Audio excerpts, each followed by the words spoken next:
Welcome to the And She Looked Up Creative Hour podcast with Lisa Bolton and Melissa Hartfield. We're two women who are artists and entrepreneurs, and yes, those two things can go together. This podcast is for the artists, the creators, and the makers who want to find a way to make a living creating what they love. Hello, everyone, and welcome to episode number 12 of the And She Looked Up Creative Hour podcast. I'm Melissa, and I am here, as always, with my co-host, Lisa. Hello, Lisa. Hello. And today we are continuing on with our theme of working from home for the month of May. And today's theme is general work from home tips. So we've been doing this for a long time, like we've mentioned, and we have kind of figured out some of the pitfalls and how to deal with them. And hopefully we can pass on some of that information to you. Awesome. Yeah, I think there's so many things that I've sort of picked up along the way that, like you say, over 10 years have become apparent. And I know for me, to kind of kick things off at a high level, it was super important that I set up a morning routine and a closing routine. So maybe an opening routine and a closing routine. I'm a morning person, and I appreciate that not everybody is. So I kind of don't want to call it a morning routine, especially if you're a creative who really finds that they get do their best work wee into the hours of the morning and have a lifestyle that supports that. So I think it would probably be better to call it an opening routine and a closing routine, but it's essentially a way to set boundaries and parameters on your work at home when you want to and when you need them. So if you choose to work a little overtime and you really feel like you're in a groove, that's great. But on times when you're maybe struggling or you're feeling like, your stuff's getting a little bit out of balance, then having a real morning opening routine and a closing routine, I think, is really important. And I know that there's no one size fits all really for creatives. And if you haven't figured that out yet, it took me some time.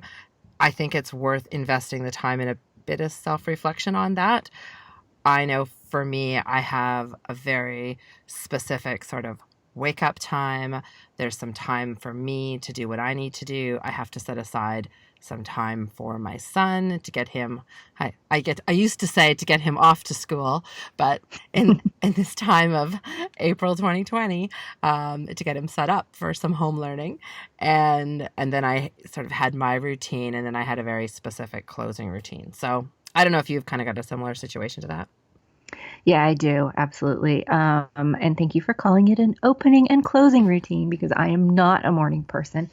And I think when you listen to a lot of entrepreneurial and small business type podcasts, they go on and on about morning routines and how most successful people in the world have morning routines. And, you meditate and you journal and you exercise and you do all these things. And before 8 o'clock. And that just does not work for me. I am not a morning person. I have tried to be a morning person. It just doesn't work. And while I do things like meditate and journal and exercise, I do them in the evening usually, or in the middle of the day. Like I tend to do it all completely backwards from what everyone tells you should do. Maybe we're all doing it backwards though. Maybe you're all the ones who were crazy. No, all that to say is that you can be just as successful and function just as well doing it without a morning routine. But an opening and a closing routine, that is such a better way to describe it. I absolutely do have both of those. They also, interestingly, change with the seasons for me. While I'm not a morning person, I do get up much earlier in the summer when it's hot, and I put in very different hours than I do in the winter. We live in Vancouver. It's very gloomy here in the winter. I find it extremely hard to get out of bed before 8 a.m. when it's still dark out. And fortunately, I'm in a position where I can do that. So not everyone is. But yeah, some kind of structure. Especially the closing routine is probably the one that's more important to me, because that one developed after I experienced a lot of burnout. And I realized I had to put limits on my day, because one of the things that the trap you can fall into when you don't have children is that your business can almost become like your child, and you can wind up working well past like you just wind up working all the time Hmm. because you love what you do and it's not healthy over the long term. So it's very important to me to have a closing routine where I finish the day. And so I Hmm. have a few things that I do. It's nothing major, but it's just things like tidying off my desk, answering emails. So my email is kind of closed off for the day and shutting everything down and walking out of my workspace and moving on and doing something else. And I haven't been doing it lately, but one of the things that I would use to close off my day would be to meditate afterwards. Like that was like my break, my dividing line. Mm. Most people do it in the morning, but I would do it at the end of my day. I would go, I would do my 20 minutes, and it would just be like, just shed the weight of the workday off my shoulders. Oh, that's a beautiful way to end your day. Yeah. And then I would carry on with my evening routine. So Hmm. there's different ways to do it, but I really do think open and closing routines can be very important. They just kind of give you some structure to your day and some definition.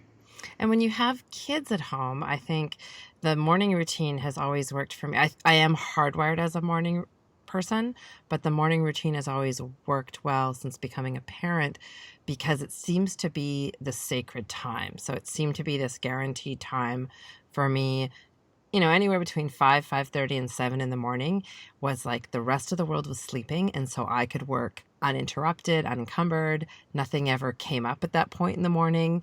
And so it was always this sacred, and it still is this sacred time for me. So when I'm really in work mode, I make sure that I am up and being very productive between 5 and 7, because then I feel like once my son is up, there is, and we've about this in last week's episode about the unpredictability that can happen when you have a dependent. When that little dependent gets up and gets going, it's sort of, you're never really sure, especially when they're a lot younger, as to what your day might look like. So yes, for me, I had a very sacred morning opening routine, but then my closing routine was really important because it wasn't so much that I would have the burnout in a different way, is that there was nothing left in the tank. Like I was just done. The act of parenting all day and into the evening had kind of zapped any energy I had, and so I knew that I couldn't leave the important stuff for the nighttime because I'm kind of done by You're worn 8 9 out. o'clock. Yeah. Yeah, like there's just no gas left in the tank. I couldn't afford to procrastinate or to make those big decisions, and I'm still someone who, if something needs to be done, as much as I hate going to bed with unfinished things, I know in myself that my best work will get done under pressure in the morning, and I can do it then. Those are big parts, and I do think closing your day is really important, in being able to, if you can physically shut the door in your space.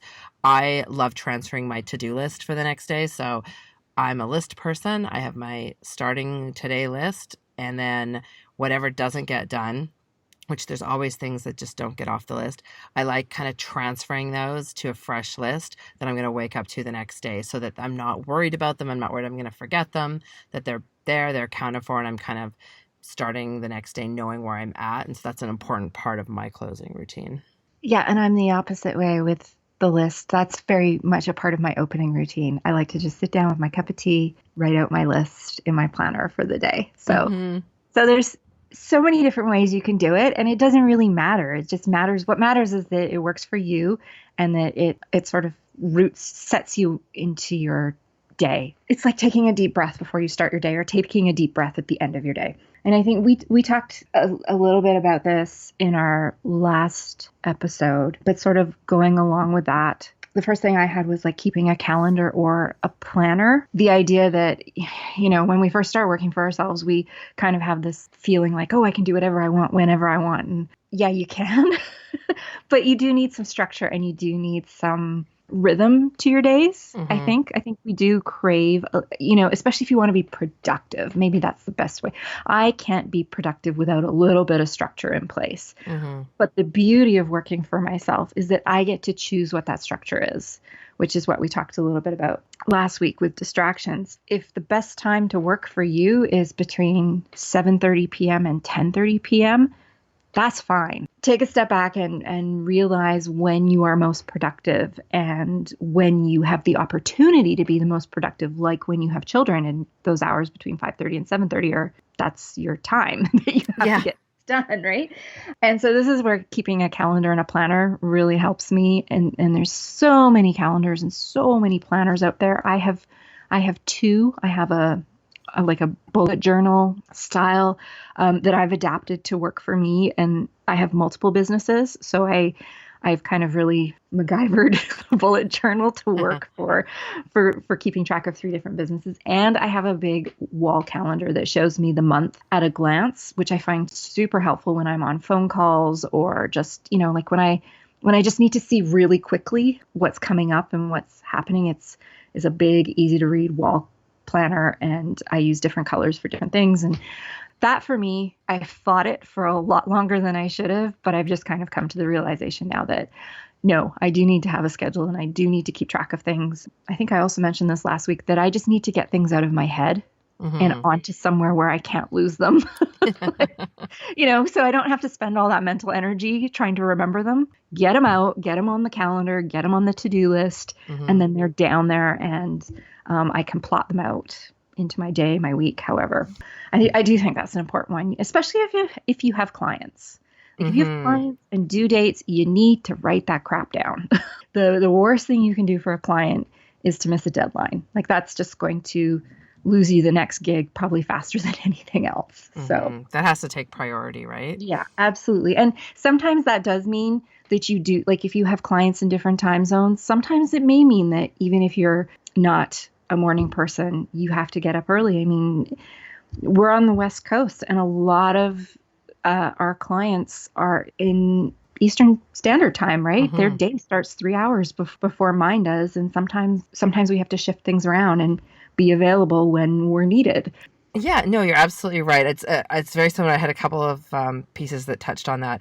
I had a note down to myself about how there is the bonus of working from home or being someone who has the ability to run their business from home is the flexibility, but that you actually will probably be a better business person if you take some of that flexibility away from yourself. So as much as that is the draw to it, you will likely be more productive if you actually limit some of the flexibility, because it's very easy to put off the things you don't want to do, end up having to cram things in or miss deadlines. So identifying your high productivity periods. And I wouldn't even, for me, I know I don't even limit that to a Monday to Friday. During a 7-day week, I know my high productivity periods. And if I'm looking at my calendar and blocking it out for the week, I know that Sunday morning is actually a really nice time for me to get a chunk of work done because my son and my husband are occupied with something else, and I can go in and bang off a piece of whatever I need to do. And I can look at my whole week like that. So similar to you, I have the big sort of 4 weeks at a glance calendar up. Mine is more in chunks of when I'm going to be doing the creative work or the administration work. And I kind of know when my high productivity periods are and when I'm going to be most creative and when I'm going to be able to do some mindless work. And even as much as I'm a morning person, I don't like to start early on Friday mornings. I know that does just a nice to not have to know that even though if my internal alarm clock goes off, I know that I don't have to bounce off and be ready to go. That is a real benefit, being able to really cater it to how you're hardwired as a creative. I think that is such an advantage when you actually decide to go out on your own. I really like that. And I think your point, I also had down the whole time zone piece too. So really knowing where your clients are. And I think with this, with the world of people who make things, whether they're digital or physical, you can now so easily sell them on a global basis. So let alone a 3-hour time zone change, you very well could have clients that have a 12 or 18-hour time zone difference than you. And so being aware of that, making sure you're on top of that in an organized way when it comes to deadlines or comes to communicating with them, is the more flexible you can make yourself for those clients, the more they're going to want to do business with you as well. So yeah, I just think being on top of that is really advantageous. I also do the weekend thing. 8 a.m. to 10 a.m. on weekends is a great time for me to get stuff done. And I also, even though I work better in the afternoons, Friday afternoons are always kept free because I remember having this conversation with our web designer, and he was telling me he was having some work done on his house by a contractor. And the guy was saying to him, he goes out to work in a coffee shop a couple of times a week just to remind himself that he can. And when I heard that, I'm like, that's brilliant, because sometimes when you do work for yourself, you have these big ideas of like, oh, I can do whatever I want, whenever I want, kind of thing. But then you just get so busy that those things never wind up happening. Hmm. And so I started saying, you know what, Friday afternoons, I don't have to work Friday afternoons. I'm the boss. Like, I love going to the movies by myself. So just knowing that, like, my Friday afternoons, like if I want to go to a movie, I can do that. Or if I want to just wrap up early, or if I want to crack open a bottle of wine at 3:30 while I do something mindless, work related, I can. Like, that's just my little way of reminding myself that it's my business and I do get to call some of the shots. I think that's a really good point. Yeah. So, if you can build something into your day or your week that kind of reminds you of that fact, and it could be whatever works for you. It doesn't have to be booking a Friday afternoon off. It could be something like a certain day where you go for lunch Hmm. every week, or just little things, just something little and tangible to remind yourself that, yeah, I That you can. can. I can do this, or go for a jog at 1 in the afternoon, like whatever works. Yeah, I agree. I think I often lock down a lunch, or some sort of like, if I want to get my nails done, or I've some sort of self-care. I Mhm. usually lock that down for either a Thursday or a Friday lunch hour-ish. Usually Thursday late afternoon or Friday lunch hour. And it's same approach. I'm like, and having that even locked down or knowing that that's an option when I even start my work on Monday is really nice, because I feel like it's just more motivation to make sure I meet my deadlines, whether they're external or internal, and it's a real nice reward to look through. And I don't know, I'm with you on that. I think it's nice to have that time that for yourself is always Yeah. a bit of your checkout time.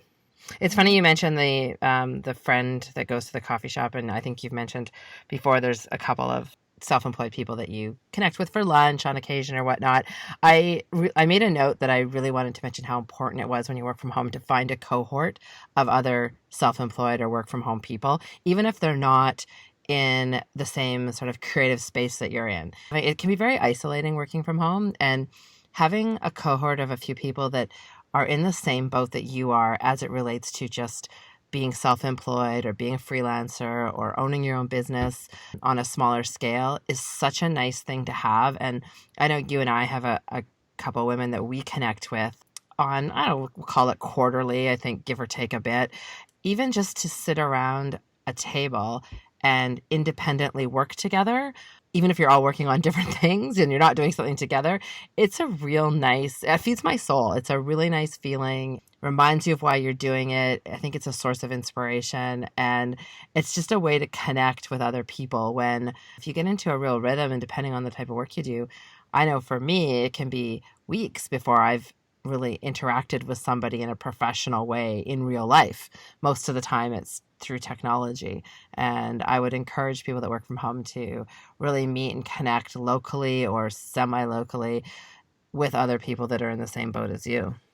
Yeah, that's a lifesaver. Like, it's so nice to have that lifeline when Hmm. you work from home, because you're right, it can get very lonely at times. Yeah, right? And just having somebody that you can bounce an idea off of, sometimes all you need, sometimes you don't even need their advice. Sometimes you just need to say it out loud. And as you're saying it out loud, you just realize what the solution is, but don't have anybody to do that with at home. Hmm. It just swirls around in your head and seems like this impossible problem.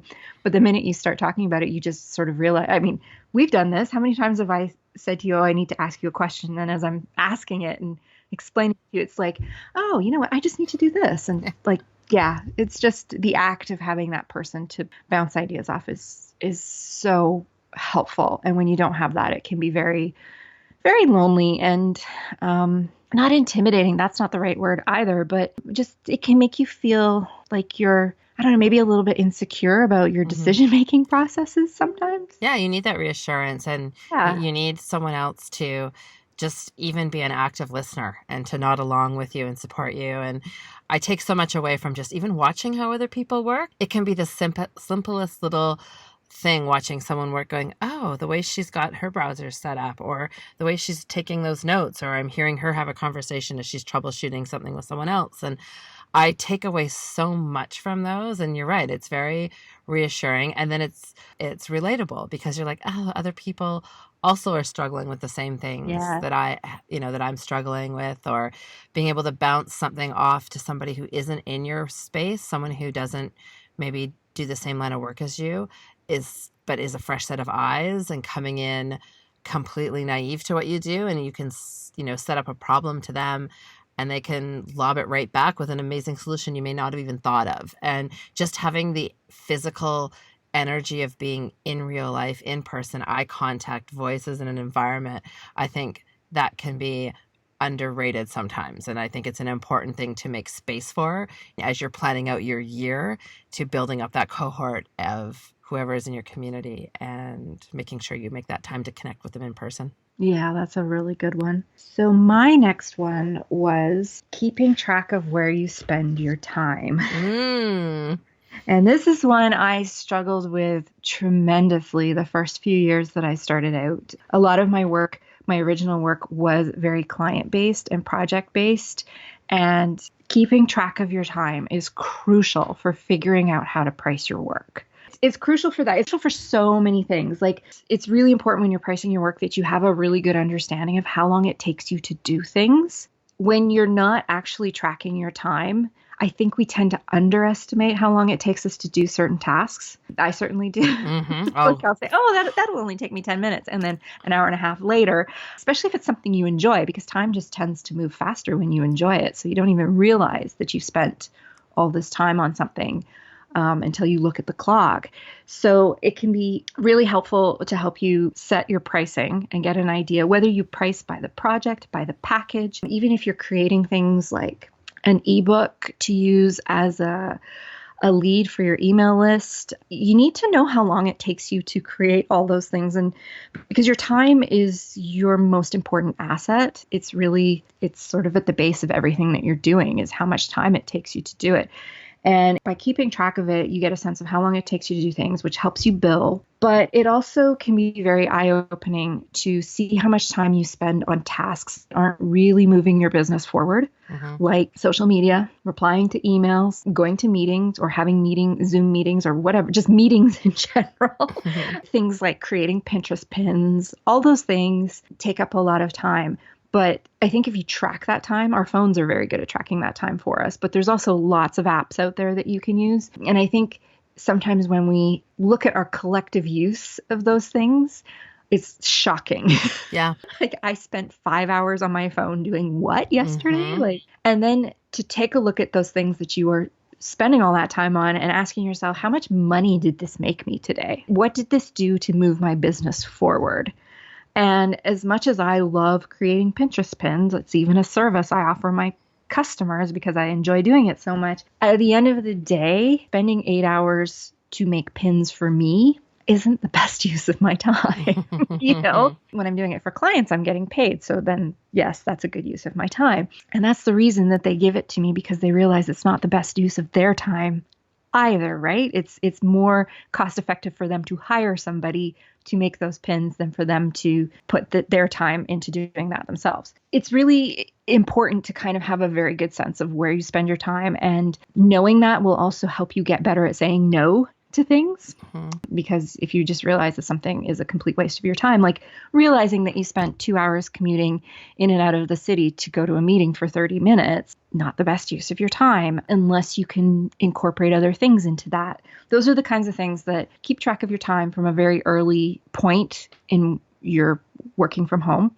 It really gives you a sense of what you're doing all day and how you're using your time and how you price your time. There's tons of apps out there that you can use for this. I just usually set 30-minute timers on my iPhone. So I work in 30-minute blocks, and then I count up the number of blocks it takes me to do something. But that's also a good way for me to put a limit on things that I shouldn't be spending as much time on. Like, I don't 30 minutes on doing my social media for the day is more than enough. When my timer goes off for that, that means social media is done for the day. You can get to the end of the week and realize that you don't know what you did with your week. Like, where did all that time go? Exactly. I think we talked about last week the Pomodoro technique of the 25-minute blocks, and what you're doing, the 30-minute blocks. I think those are the ways in which you can see even how much you've got done. So right now, if you're at a point where you don't know how long and you're struggling with pricing or you're struggling with balancing time in your week, creating those blocks and making a mark in the margins of your planner that you feel you allocated 30 minutes for this and you're about 15% through, or you're 20% through, or maybe you're 80% through. Because in the beginning, especially when you're launching new products, sometimes it's hard to decide how much to charge for something if you don't know how much time it's going to take you, or there's always the ramp up period and the prep period, and keeping track of that, you're absolutely right, is so key. I had written down when it came to scheduling things, making sure that you're scheduling finding new work with executing existing work. Like, one of the things I find that can bog me down is I'm someone who often procrastinates because I have a bit of a perfectionist issue. I procrastinate by researching, and I research and I research and I research. And at some point a month goes by. 1,000%. And it was absolutely what happened with my book when I was writing and I was looking for inspiration and I was trying to figure out different ways I was going to approach different parts of the book. I really had to cap my research portion, because we know that the web is a rabbit hole and you can get down some things. And then whether they're work related and on task or not, at some point you have to put a flag and say, that's the end. I'm done at this point of researching. I'm going to go with what I got. And I think that can be very dangerous when you're working from home and you don't really have an official closing time, or you're, all of a sudden 9 o'clock at night becomes 11 o'clock at night. And the value that you're getting per minute spent on the extra bit of research that you're doing can get lost and you do end up paying for it in terms of your margins and what you're pricing things at. So when you are setting up that schedule, the amount of time that you research, or that you're out looking for new work, or that you're blocking that out and being incredibly intentional with those time periods, for sure. Yeah. And I also find when I set that alarm for 30 minutes to work on, making Pinterest pins or doing my social media or whatever, I'm a lot more focused because I know I have 30 minutes to get it done. Mm-hmm. So let's just get it done. Also, even though I've been doing certain things for a long time, I'll still track the time, just because as you get better and more efficient, the amount of time it takes you to do something will decrease. And we'll talk about that in the pricing segment as well. Just because the amount of time it takes you decreases doesn't necessarily mean that the amount of value that you're giving your customer decreases. So there's some balancing that has to happen there. But by the same token, because this is brand new to you and it's taking you 4 hours to do it, whereas an experienced person could get it done in 2 hours, maybe helps you kind of realize that you need to aim to streamline your process or to get faster at certain things. And you're only going to do that by practice, so you can spend more time practicing on those things. That is something I have always struggled with in my first few years. And even today, there's just definitely days and weeks where I have to really sit my butt down in the chair and put the timer on and say, you need to get this done. And I just started using QuickBooks Online for my sole proprietorship business just this weekend. If you're listening to this, QuickBooks Online Canada is offering some really good deals right now for 6 months during this pandemic that we're going through. I don't know how long they're going to be in effect, but I was able to get it for $10 a month for 6 months plus a 30-day free trial, which is a really good deal. Normally it costs about $40. But I noticed that they have a time tracker in there now. We use a more advanced version of QuickBooks for Food Bloggers of Canada, and I don't know if we've activated the time. I don't know if it's part of that. But so I'm thinking of maybe trying that out once I have the rest of it set up to see if that how that works, because I do a lot of project-based work for clients. And I was just thinking that might be a really interesting way to see how that ties in with invoicing. Mm-hmm. But I haven't used it yet. I think that would tie in well also with what I had down, which was to allow yourself at least once a year, and I kind of think twice a year, a bit of a retreat, a work retreat. Not so much as not talking about like a relaxation vacation. I'm talking like a business planning retreat that says, much like you might have had if anyone who's had a corporate job, there'd be an annual planning conference, or there'd be a planning long, probably a day or two of long planning sessions that are kicking off a quarter or a year, making sure that you've also booked yourself in time to reflect on the past of how you've run your business, the prior X amount of months, wherever it is, but also planning for the future. And the more armed you are with data in what you actually produced beyond just widgets, but an actual experiential, how was I able to get things done? When was I best working? What were my high productivity periods? How much time did it take me to develop and produce, my art that I'm producing, or like I said, the widget you're producing? Having that information at your fingertips and then using that information and allowing yourself time. And I would recommend to someone, book a hotel room, get away, get out of your home and treat it like a true retreat. Make a plan. Don't have it be anything about administration. Don't have it be strictly forward facing, goals for the future, how they're going to be done, and really treating yourself much like a large company would. But I find that that's sort of something that is easy to push off when you work from home, when you never actually leave your home to go to a workshop or retreat or a conference. And if you do, it's often with one being hosted by somebody else and on somebody else's agenda. In this case, I'm talking more about plan one that you can actually host yourself and that truly is just for you. Yeah. That whole saying, work on your business, not in your business. We need to make time for that. It's really important. I try to do it twice a year. This is where also tracking your numbers for how much you're earning and stuff really can be really helpful, because you can use that to help you make decisions. The more data you have available to you. And I know when you're a creative person and really, you just want to make stuff, you want to create stuff, you want to write, you want to take photos, you want to shoot weddings, whatever it is, that's what fires you up. And I know you love spreadsheets, but not all of us do. No.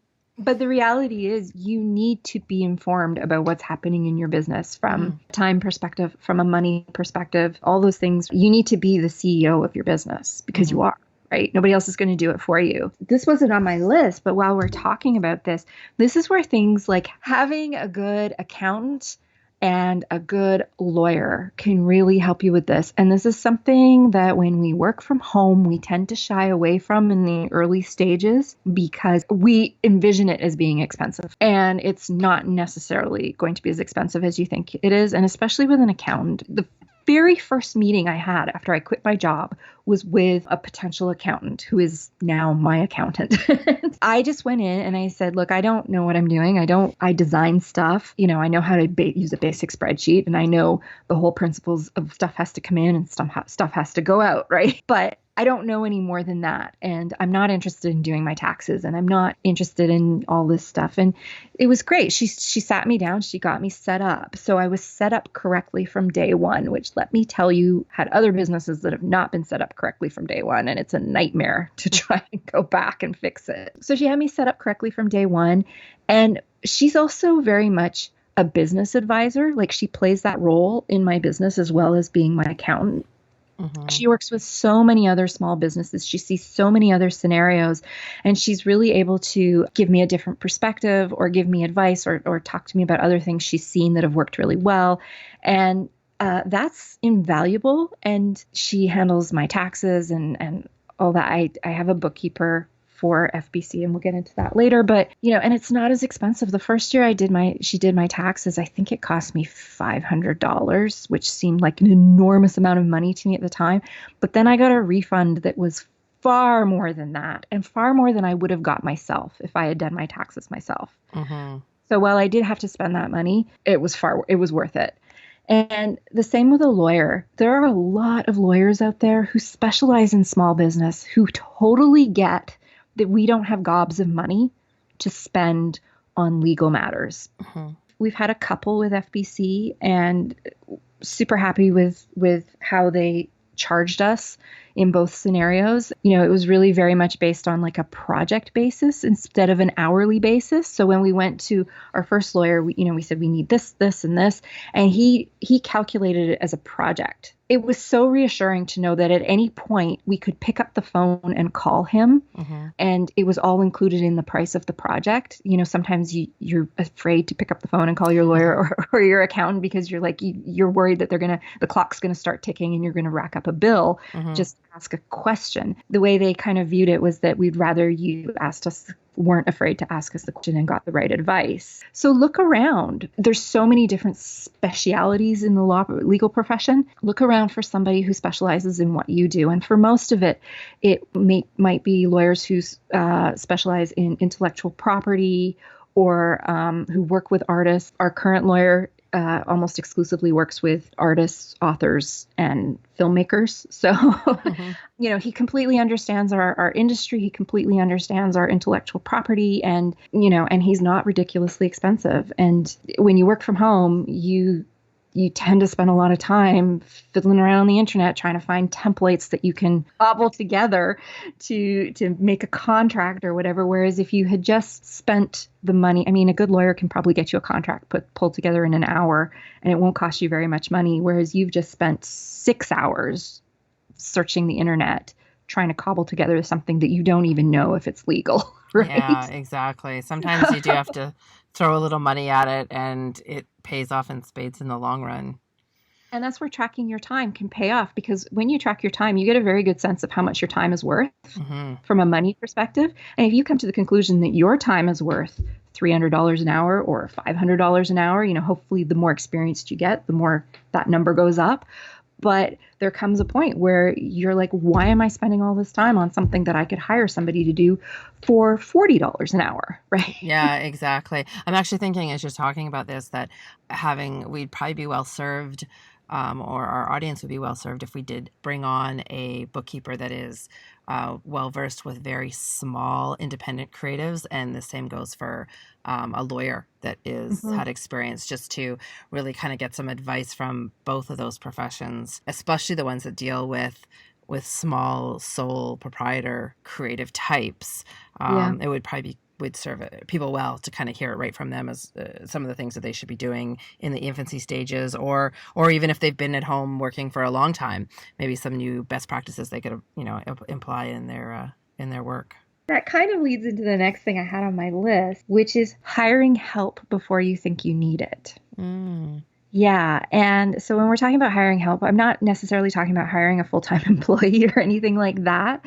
But I think for a lot of us, when we started out, we're bootstrapping 100%. You don't have a lot of money. You're doing everything yourself. You become a Jack or a Jill of all trades, and you're trying to do all the things because let's face it, when we start out, that's pretty much what we have to do. But there does come a point where you need to hire somebody just for your own sanity. There comes a point where you have to kind of let go of a few things just for your own sanity.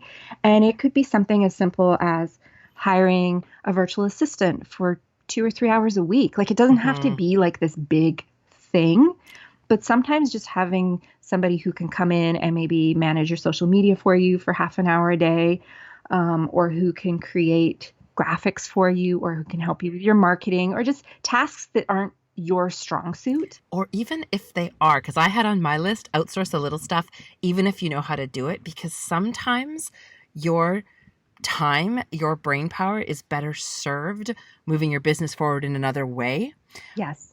which I think can be hard sometimes for creatives who are like, well, I know how to do that piece and I can do it well and it won't take me long. Right. There's a lot of reasons why you should let someone else do it, because there's so many other things that you can't outsource in your business, and you are one person. And at the beginning, it's hard. Not a lot of those tasks are scalable. They're things that you just have to put the time into. And so, yeah, sorry, I agree with you on the point being, though, that even if you can do the task, sometimes you really need to evaluate if you need to outsource it or not. Yeah, and so having that person who can take those things off your plate for you while you focus on other things can be really useful.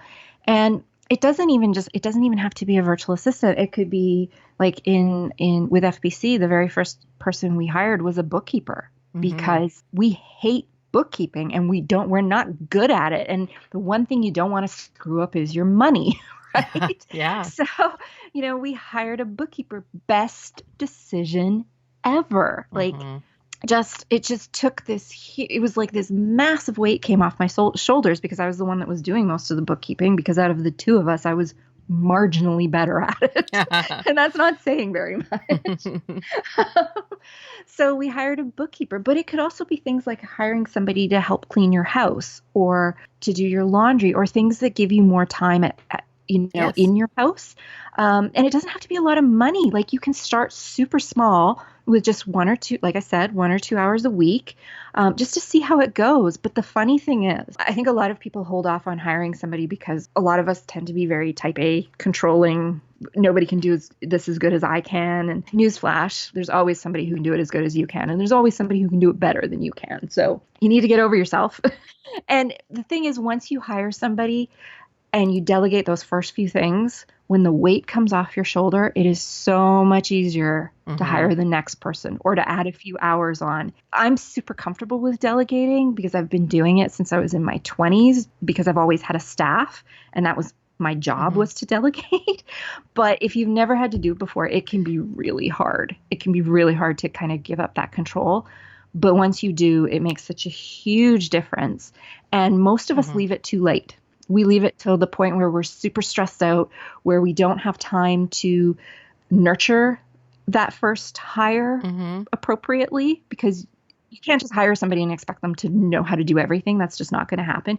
You do have to put some time and effort into it. Most of the time, when you make a bad hire, it's not the person you hired, it's you. You've hired this person, but you haven't given yourself enough time to spend with them and mentor them a little bit and make sure that they're doing things the way you want them to do. And if you hire just before you kind of really need it, it's going to go so much more smoothly and you're going to wonder why you didn't do it sooner. Like that's the one thing everybody says, why didn't I hire this person sooner? I've taken advantage of hiring out some of the tasks. And the first time I ever hired out, I'm not a high tech person. I find that the tech for me, I struggle with it. It doesn't come intuitively. I really have to put a lot of time into learning anything that is technology based.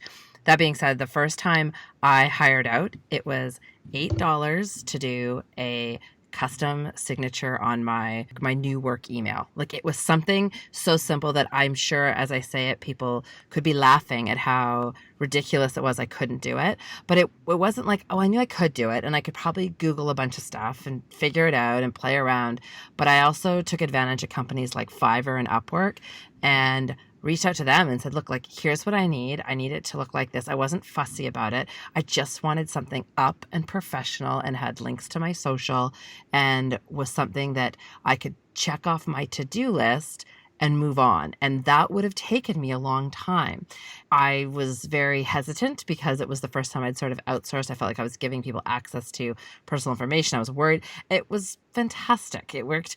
There's so many little pieces. It doesn't even have to be an ongoing relationship. If you're looking to hire out stuff, you can literally hire out piecemeal stuff. The other thing I did is I hired out at the beginning when I was starting my book production, I hired out some of the editing of the first few photos because I was on a deadline. I couldn't reconcile when those edited photos were due by and my skill set getting to a level that I felt comfortable with. And so I outsourced the first few.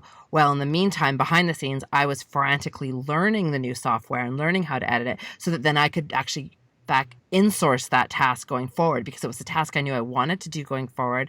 I loved it. It was something I took a lot of joy in. I thought it was very personal how photos are edited and the look you're going for can sometimes be difficult to explain to somebody in an articulate way.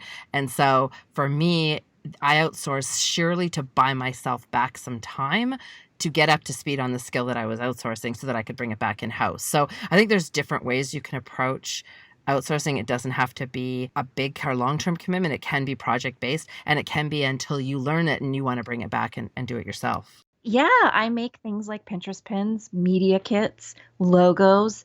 I really enjoy writing newsletters. So, most people don't. So I write Mm-hmm. newsletters for a lot of clients and same with Pinterest pins. Like I could make Pinterest pins all day. It makes me happy. It's a silly thing, but it makes me happy and I'm very fast at it and I'm very good at it. And so people hire me to do that.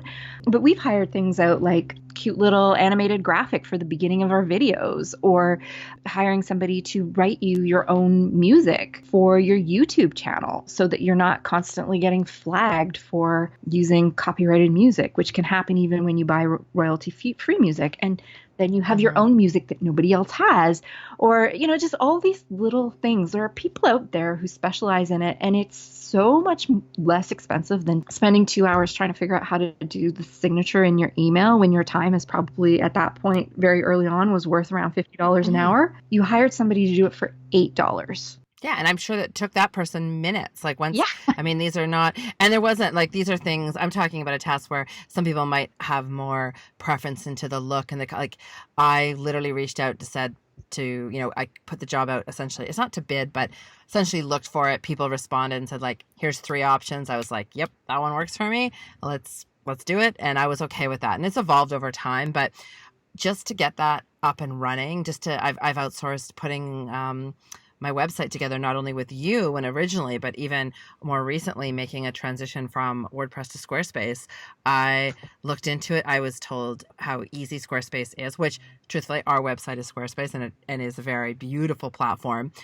But for me, with all the tasks else I had going on, I knew that as much as I kind of wanted the personal satisfaction of setting it up and doing it myself, I recognized that I did not have the time to dedicate that, to put everything else on hold to do that. And I was like, okay, I'm going to just get out there. And I found some great designers that put it all together, understood my vision, and moved on. So I think you can plug in and out of that outsourcing piece along the way, but there are certainly really affordable options to and every task you could think of. Like, I was shocked when I went through both Fiverr and Upwork and saw the types of things that people could do that I didn't even really realize were sort of outsourceable. Yeah, that was a big shock for me too. And I just never considered the fact that you could hire somebody to make a 3-second animation for your videos, to open your videos. And like, understanding that was like a revelation. It's like, well, what else can people do that I don't have to worry about? Well, and the flip side to that is for the creators here that are in that space is the revenue opportunity for you. If you are someone who actually quite likes those little tasks, and maybe you are looking for a side hustle to your side hustle, or you're thinking, wow, when I did this part of my business, it was super fun and easy, I really enjoyed it. There's likely another person out there who would like to hire you to do that little piece. So if you're actually looking to find new work and build out your business, sometimes going through those sites that offer the contract work like that, you can get some great ideas for a service that you might be able to sell. So yeah, don't be afraid to hire, and you can start super small and grow it as you need it. Sometimes it's just better to not waste your time faffing about trying to do something that's going to take you hours and hours when you could just find somebody who could do it for you. So one of the things that I had down on my list here was I'm trying to tie this into kind of what we were just talking about, but it may even be more of a standalone piece of advice. But I've long been a proponent now of setting up a habit where you create before you consume. And it was something, I don't even remember who I heard it from or where I heard it. I found that when I'm working from home, because I didn't have the demands of somebody else, that I was truly setting the pace of my day, I was quite often, the first thing I would do on my day would be to open up social media. So I'm kind of looking at Facebook, I'm looking at Instagram, but then I'm also looking at the news, and I'm really just consuming a lot of stuff. So there's a lot of stuff coming at me, and I found it wasn't the right way. It didn't set the right tone for my day. And back when I was writing my book is really when I shifted that. So when I would do these early morning writing sessions and start at 5, I wouldn't open anything out. And I don't even just mean social media, because that's its own animal, but even just the news, which is often so negative. And it was more of a curiosity. Did anything happen in the world overnight? Do I want to know about? I shut all of that out, and I've made it a habit now to produce something from inside of me. And whether that's writing, whether that's creating something as simple as a recipe, anything where I'm getting something out and not being influenced by the outside world. Sometimes I would find starting my day with getting caught up, quote unquote, would really trigger a bit of a compare mindset. So, wow, look what other people have already got accomplished, or wow, look how they're doing so well and I'm feeling very behind, or I feel like I haven't done enough. It would also get me into almost like a fix mode, like, oh, I'm not doing that well enough. Instead of what I was going to do today, I really should maybe divert my attention over here. And I just found it to be a bit distracting. And so I've really taken the mantra of when I get up, I am creating before I consume, with the exception of something like reading nonfiction, or even fiction for that matter, or something that is maybe less influential, but I'm really turning off the outside world. And I find that's a really good habit for me when it comes to being creative at home. And I think just putting limits around that is really important. So that's sort of something that I find protects my day a little bit before I've got, that allows me to feel confident, allows me to get some work done. And then I can start to sort of let the outside world in. So that's just been something that I've taken away and started to do more once I started really working from home on a full-time basis.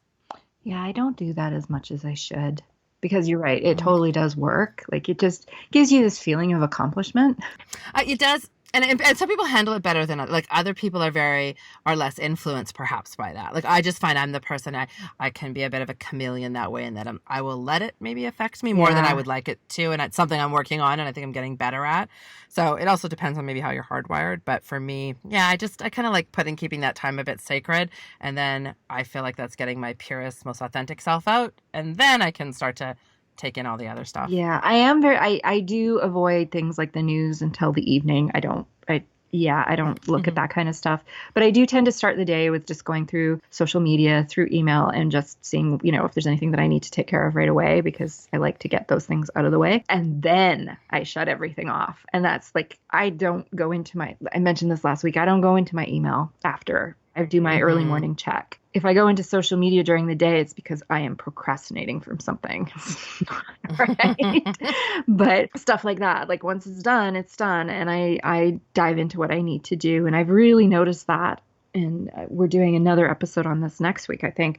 For me, I need chunks of time. I am not like, there are some people who can sit down and be extremely productive in a 5-minute window. I'm not one of those people. David, the David Duchemin who we've mentioned before, he has a great podcast episode that we can link in the show notes about the pitfalls of jumping in and out of creative work and what happens when you don't work in time blocks. And it's really fascinating if you're not convinced yet that you need to actually block off longer periods of time. I don't know if you've listened to that episode, but it's a great one. I'm not sure if I have or not, actually. There's real evidence that supports this multitasking that we all think we can do with one arm in one thing and one arm in the other thing. It really can take away from what you produce, whether that's written or something for a client or just something creative that you're working on, like whatever the project is. Yeah, those chunks of time are important to there's a brain science behind it, the flow that you get into. Yeah, it's definitely something I didn't notice as much when I was younger, but I have definitely noticed as I've gotten older, like I need that time where I can just like have a chunk of time that I can chew on, like really like it's just something satisfying about it, like knowing, I'm going to sit down and I have 2 hours to work on this and I'm going to like make some real headway. But one thing I do as well is I keep my master to-do list for the week. And I do write down all those little teeny tiny tasks that tend to get overlooked. And I do keep them there so that when I do have 5 minutes or 10 minutes before, like if I'm waiting for a call or something like that, and I'll go look at that list and I'll be like, yeah, you know what? I can create that little graphic that Ethan needs in 5 minutes, or I can go check on this, like those kinds of little tasks. Oh, and it's so satisfying. Like as a list girl, it is so satisfying to have things checked off. I will put down the things I've already done just to check them off. I am that person. So yeah, no, I can appreciate that. You're right. It's nice to actually have little things that just take a minute. Yeah. I'm actually employing that with my son with doing this learning from home, where I'm really breaking down because he is like me and he takes so much satisfaction of like, wow, we've checked off 6 things today and we could be 90 minutes into our day, but there's such satisfaction in that. Check boxes are the entire reason why I always use graph paper notebooks for my journal. You got me onto the graph paper. So that I can make a check box. I can make a nice ink check box. I check it off. Okay. So the last item on my list that I have was building in time for movement. So, and not just a trip to the gym. I'm talking about like getting your butt up off the chair every hour. And this is something that I try to do. I mentioned before that I wear a Fitbit that goes off if I don't get my 250 steps in the hour. It goes off at 10:02, kind of to remind me to get up and move around. And it's not because I'm necessarily freaking out over how many steps I get. It's just more like, yes, I do need to get up. I need to stretch my neck. I need to roll my shoulders. I need to move around. I find it gets my brain flowing. Even if I'm really into something that I'm working on, I still find that 5 minutes of just getting up and sort of moving and stretching a little bit really gets the oxygen and the blood flowing and my brain flowing. And one thing that works for me, I'm a tea drinker. And so I will often get up multiple times during the day to make myself a cup of tea. And I especially do this when I'm having some kind of mental block, like just the act of getting up, walking to the kitchen. Tea can't be rushed. Like it takes time for the kettle to boil. It takes time for the tea to brew. And so I will sort of pace in the kitchen. I'm very much a pacer when I'm trying to work things out in my head. And I'll pace while the kettle's boiling and then while the tea is brewing. And then there's something very soothing to me about stirring my tea. Like it's a process, but it's a ritual. It's a ritual. And it really helps me solve the problem that I'm stuck with. So things like that are super useful, and not everybody's like that, but when we work together, like I will often just get up and wander around your living room. I just need the act of moving, walking to help with that. Yeah, just get up to make yourself a cup of tea, get up to make yourself some lunch, take a lunch break, go for a walk on your lunch break. Another one that works that I really love is walking meetings. I almost always am walking when I'm on the phone with somebody. So how I do it is different depending on who I'm talking to. But my business partner and I, we usually have 2 or 3 fairly lengthy phone calls a week where we're just checking in, going through things that need to be talked about. And they can be anywhere from 60 to 90 minutes. And we'll usually have our check-in call while we're out walking our dogs because we're moving, we're getting our dogs walked, we're still being productive. And it's far more productive than if we were sitting in our chairs in our offices having that same conversation. Like we're getting fresh air, we're getting oxygen, we're solving problems, the dogs are happy. It's productivity, it's extra productivity, but also giving your body like that movement that it needs. That doesn't always work if you're talking to a client or if you're on a conference call, which we do a fair number of as well. Because you don't necessarily want them to hear all the outside noises like birds and lawnmowers. But I do walk in my house. Like if I am on a conference call or even just a call with a client, I go into my basement, which is quite large and quite empty. And I'll just wander around the basement and I can easily get 3,000 or 4,000 steps in on a conference. Wow. That's a great idea. Walking meetings. I like it. Yeah, it's a great way to like just move your body around so you're not sitting all day, which is not healthy for you. Well, I find it even with the podcast when we record, I find that when we do get to that, we're an hour into chatting, I'm like, I'm like fidgety, right? It's hard. But yeah, just things like that. So just getting up, making yourself a cup of tea, a coffee, or, making yourself some lunch. Maybe we should talk about the fridge. Yeah, the fridge is always there. I know for me, not only is the fridge always there, but then I'm also thinking, because I am the one who makes the meals for the family, I'm also thinking about the meal. So I'm, especially right now with everyone being home, both my husband and my son being home, I'm thinking about what to make, so it feels like, okay, breakfast got cleaned up. I'm up working. I'm back down, prepping, making lunch, serving, cleaning, back to work. And then you're thinking about then it's about dinner time. And then when you have a 9-year-old, well, they want a snack every 90 minutes at least. So yeah, it's a constant trip to the fridge, I've noticed, especially during this pandemic. But even before that, when I'm just working home alone, it's definitely something I can't remember if we mentioned it in the last one, but I know I had written down, make sure you sit in the kitchen and eat your lunch. Taking the time to make a lunch and sitting down in a space that is not your office to eat it are all important parts of being productive and effective and just having a healthy work at home relationship with yourself. I actually don't have an issue with the fridge. I'm a little bit weird in that sense. Everyone's different, but I do know there are a lot of people who really struggle with just knowing that there's a fridge that they can get like, ooh, I know that there's leftover Thai food in the fridge, or ooh, there's leftover pizza. Or, that can be really tempting for a lot of people. And you do have to be careful with that, especially if you're not getting up and moving. So it actually kind of ties well into the sort of the last one that I had was I'm a big fan of a podcast called Feel Good Effects. Robin Downs is the host and creator, and she has a great podcast and blog all about sort of balancing wellness and working from home, and some real practical tips. And I would highly recommend people check her out. But she also talks about not only the balance, but instead of letting it go, she says, let it be. Like, you're not going to get all this stuff figured out. So whether it's, how you manage the fridge, or how you manage interruptions, or how you block out your time, that you don't have to feel the pressure to figure it out right away. And that all of the advice coming at you, trying to figure that out is actually going to be more stressful and really take away the enjoyment that there really is in working from home and all the upside to it. Sometimes it's a matter of just living in your new work at home life, if it is new to you, or really feeling yourself in that work at home life before you start making changes or trying to adapt a whole bunch of systems, and not sort of focusing on maybe the past or what you want in the future, but just in the here and now, and sort of giving yourself some time and space to take in all these things. Like I think about this is our the third podcast about working from home, maybe third, I can't remember. Third.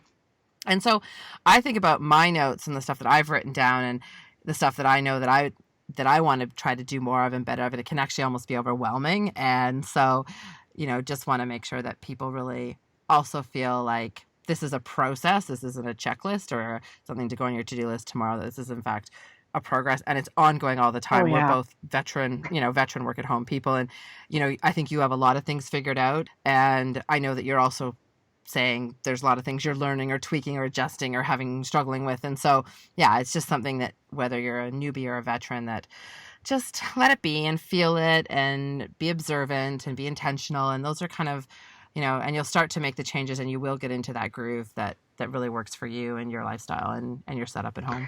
Yeah, I think that's really important to realize, is that we've both been doing this for 10 years.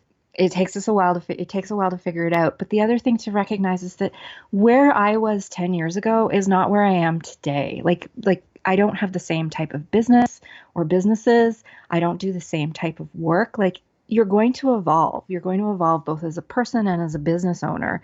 And your work life at home is going to evolve with that. It's just a constant work in progress, which is what human beings are. We're all constant works in progress. And I think it's just really important to give yourself a little bit of grace.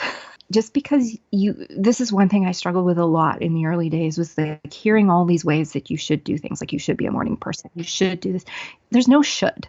You do what works for you. And if what works for you goes against the grain of what seems to work for everyone else, that's totally okay. There's nothing wrong with that. We're all wired differently. Figure out what works for you and with the people that you share your living space with, and go with it. And don't be afraid to change it if it's not working anymore.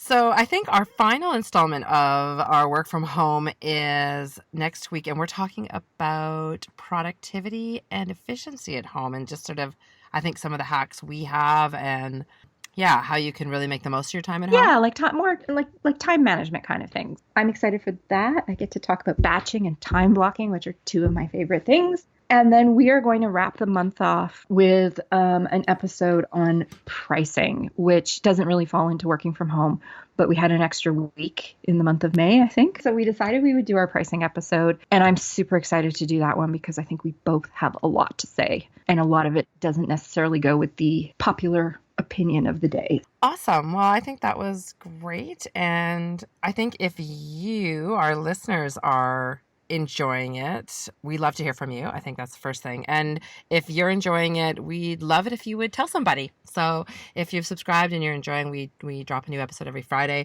but we certainly would love for you to share that with someone that you know in your life that maybe is a creative, or somebody that, self-employed, or is considering the leap to that. Definitely let them know about us. And I know we would greatly appreciate that as well. Yeah. So I think that's it for this week then. Wonderful. Well, I hope you have a great day. You too. And we will talk to you all next week. Thank you so much for joining us for the And She Looked Up Creative Hour. Be sure to check out the show notes for any links or resources we talked about in this episode. If you enjoyed the chat, please be sure to subscribe, and you will automatically be notified when the new shows are released. And we'd love to hear from you. Drop us a review, tell us where you're listening from, or even just send a note to say hi.